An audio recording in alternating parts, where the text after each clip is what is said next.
Bismillahirrahmanirrahim. Assalamualaikum warahmatullahi wabarakatuh. Nama saya Diki Oktasumanjaya, NIM saya 102190109. Saya dari kelas SME. Di sini saya akan mempresentasikan tentang makalah saya yang berjudul Kaidah Khusus dalam Muamalah Buyuk atau Jual Beli. Baik, langsung saja, yaitu yang pertama, pengertian jual beli atau pengertian buyuk. Jual beli secara bahasa adalah menukar sesuatu barang dengan barang. Jual beli menurut syara adalah akad tukar menukar harta dengan harta yang lain melalui tata cara yang telah ditetapkan atau telah ditentukan oleh hukum Islam. Sedangkan menurut istilah yang dimaksud jual beli yaitu menukar barang dengan barang ataupun barang dengan uang dengan jalan melepaskan hak milik antara penjual dan pembeli atas dasar suka sama suka dan saling merelakan atau ikhlas. Ada juga beberapa ulama yang mendefinisikan buyuk atau jual beli ini, yaitu ulama Hanafiyah. Menurutnya jual beli adalah penukaran harta dengan harta ataupun benda berdasarkan cara khusus yang diperbolehkan syarak dan yang telah disepakati. Menurut ulama yang kedua, menurut Imam Nawawi dalam Al-Majmu' mengatakan jual beli adalah pertukaran harta dengan harta untuk kepemilikan, menukar barang dengan barang atau barang dengan uang dengan jalan melepaskan hak milik atas dasar saling merelakan juga. Yang kedua atau sebab yang kedua yaitu tentang dasar hukum jual beli atau buyuk.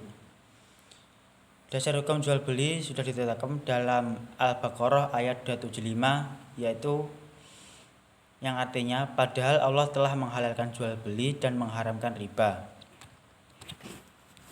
Juga ada lagi dalam berdasarkan as-sunnah al-qauliyah sabda Rasulullah SAW dan as-sunnah al-fi'liyah atau perbuatan Rasulullah SAW yang artinya pihak pembeli dan pihak penjual memiliki hak khiyar atau memilih selama keduanya belum berpisah.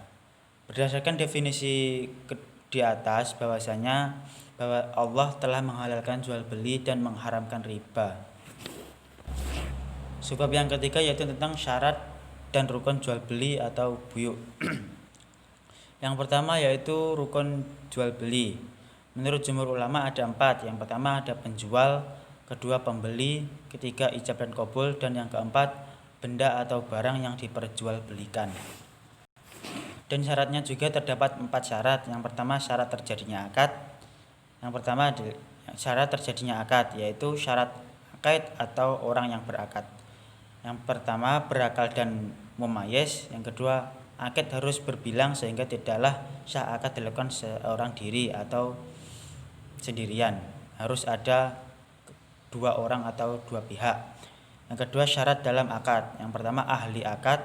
Yang kedua qabul harus sesuai dengan ijab. Yang ketiga ijab dan qabul harus bersatu. Dan syarat yang ketiga tempat akad harus bersatu atau berhubungan antara ijab dan qabul. Dan yang syarat yang keempat yaitu maqud alaih atau objek akad. Maqud alaih terbagi menjadi 4. Yang pertama maqud alaih harus ada, harta harus kuat, tetap dan bernilai. Yang ketiga barang milik sendiri, dan yang keempat dapat diserahkan. Selanjutnya sebab yang keempat yaitu jual beli yang dilarang dalam Islam. Yang pertama adalah jual beli terlarang karena objeknya. Maksudnya barang terlarang juga seperti khamr, bangkai, babi dan berhala, sebagaimana hadis yang diriwayatkan oleh Imam Bukhari dan Imam Muslim, yaitu dari Jabir bin Abdullah, beliau mendengar Rasulullah SAW bersabda di Mekah saat melakukan kota Mekah, yaitu sesungguhnya Allah dan Rasulnya mengharamkan jual beli khamar, bangkai, babi dan patung. Maka dari itu jual beli barang tersebut hukumnya adalah haram dan dilarang oleh Islam. Dan yang kedua yaitu jual beli dengan riba. Berlebih-lebih atau sesuatu kegiatan pengambilan nilai berlebihan atau nilai tambah yang memberatkan dari sebuah akad perekonomian, maka itu hukumnya adalah haram. Jual beli yang dilarang oleh Islam yang ketiga yaitu jual beli yang tidak menjelaskan barang tersebut atau menutupinya dari pembeli ataupun melakukan tindak penipuan. Selanjutnya yang keempat yaitu jual beli dengan maisir atau jual beli seperti togel, judi, di mana uang yang diperoleh dari untung-untungan, spekulasi dan ramalan atau terkaan dan bukan diperoleh dari bekerja, itu hukumnya adalah haram.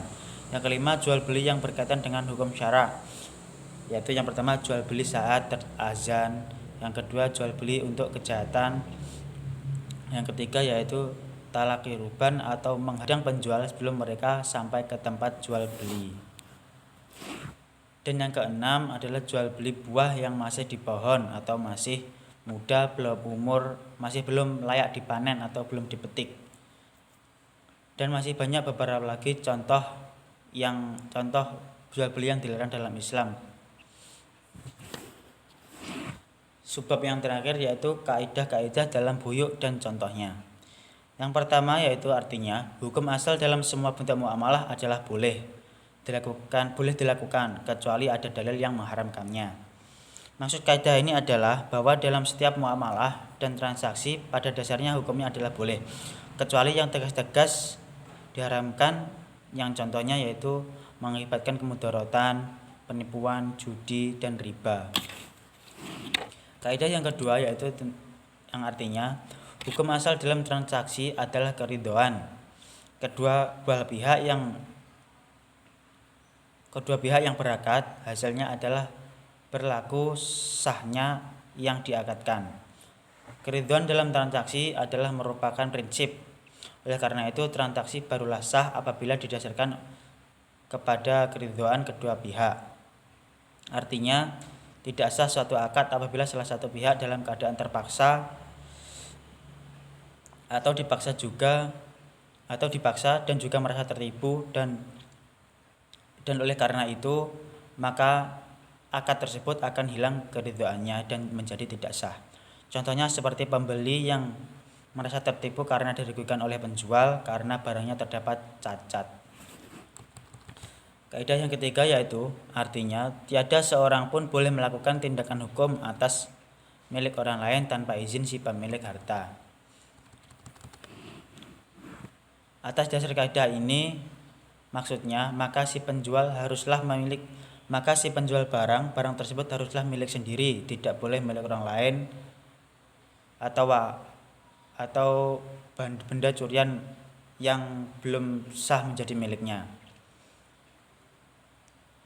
kecuali penjual tersebut adalah wakil dari pemilik barang yang diberi wasiat.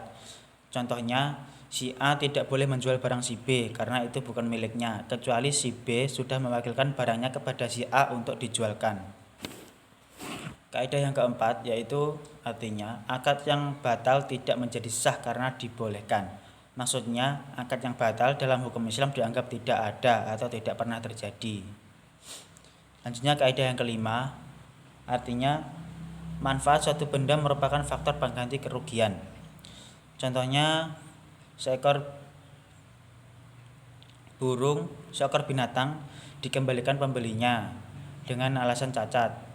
Si penjual tersebut tidak boleh meminta bayaran atas penggunaan binatang tadi, sebab penggunaan binatang tadi sudah menjadi hak pembeli, dan si penjual tersebut harus mengganti barang cacat tersebut kepada si pembeli dan tidak boleh meminta tambahan biaya sedikit pun. Cukup sekian presentasi dari saya. Saya sadari bahwa makalah saya sangat kurang dan tidak lengkap, maka dari itu saya mohon maaf yang sebesar-besarnya. Akhirul kalam, wabillahi taufiq wal hidayah. Assalamualaikum warahmatullahi wabarakatuh.